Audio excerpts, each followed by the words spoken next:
Okay, welcome back. In today's episode, I got one working Super Famicom here and 4 broken ones. I know I spelled donor wrong. Don't kill me in the comment section. So yeah, they all have different issues, and I think that with one donor board, I can probably get all 4 of these to work. Now, I'm not going to get to all of these in this one video, but in the next couple of videos, you should see more Super Famicoms get fixed. So I'm going to take a look at one of them, see if I can get it to work. So to not waste too much time, I've already taken these boards out of their shells, and now I'm going to pick one out and see if I can fix it.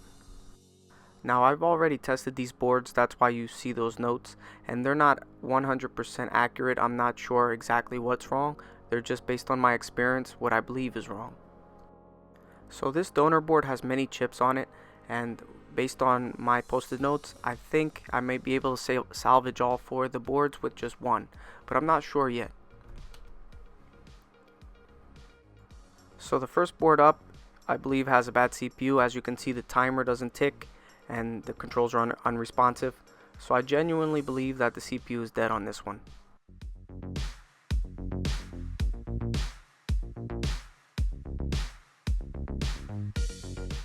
So on these original Super Famicoms and Super Nintendo boards, the ones with the removable sound module, they either have a CPU or CPU A. In this case, this board has a CPU A, and I'm going to be swapping it with a CPU B, which is the last revision before the one chip, and those CPUs are much more reliable.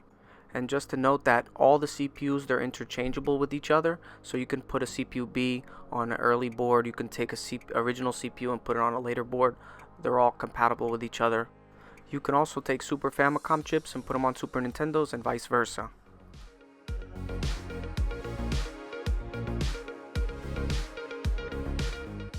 So back to the video, I've already removed the first chip. Now this is the donor board, and I'm going to take the CPU off the donor board right now.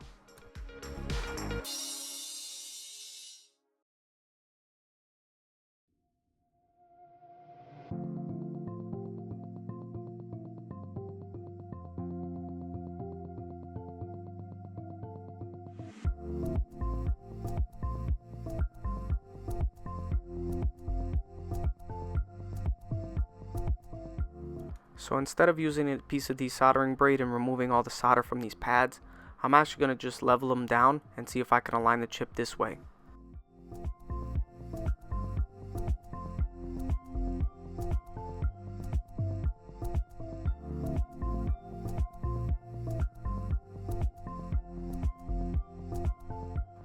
So that seems to be a good position there. So what I'll use is one finger to hold the chip in place, and then I'll come in with my soldering iron and just tack it in several spots so it won't move anymore.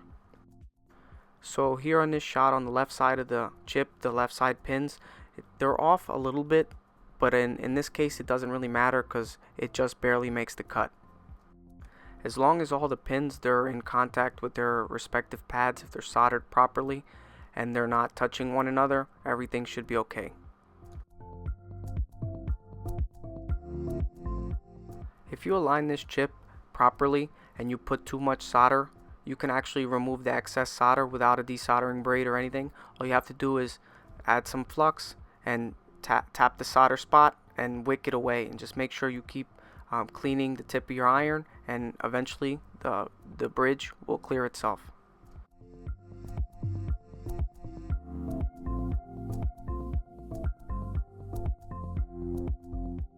So I did mention earlier that this side of the chip was misaligned a bit, and you're going to see I'm going to have a little more difficulty than I usually do, just because I didn't take that extra time to really align the chip.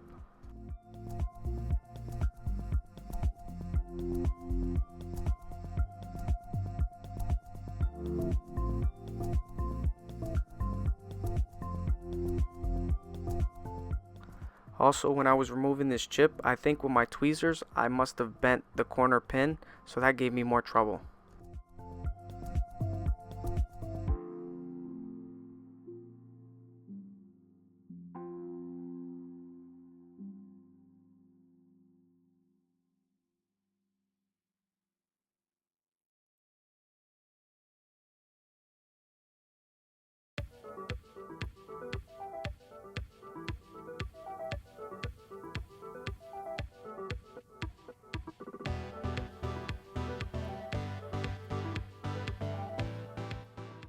So here's the problematic pin. I think pin 100 has been bent closer to pin 99.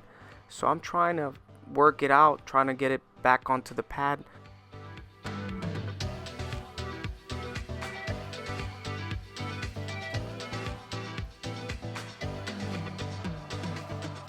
So right here I actually lifted the pad and I bent the chip leg over to the side.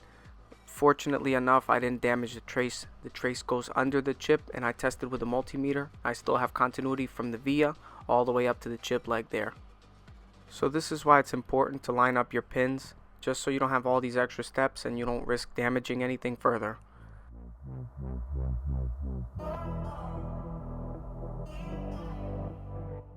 So to recap, this was the board that had a frozen timer. So I put a new CPU on. It seems the timer is moving now.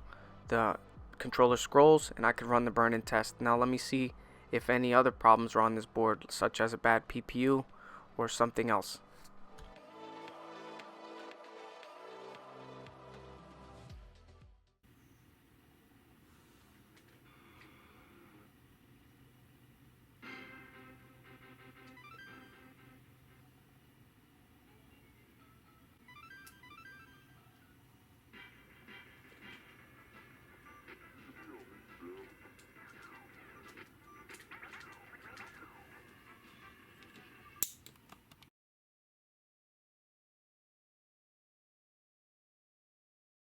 So that's one console down. Now if you want to see the rest, please like, comment, subscribe, and stay tuned for future videos.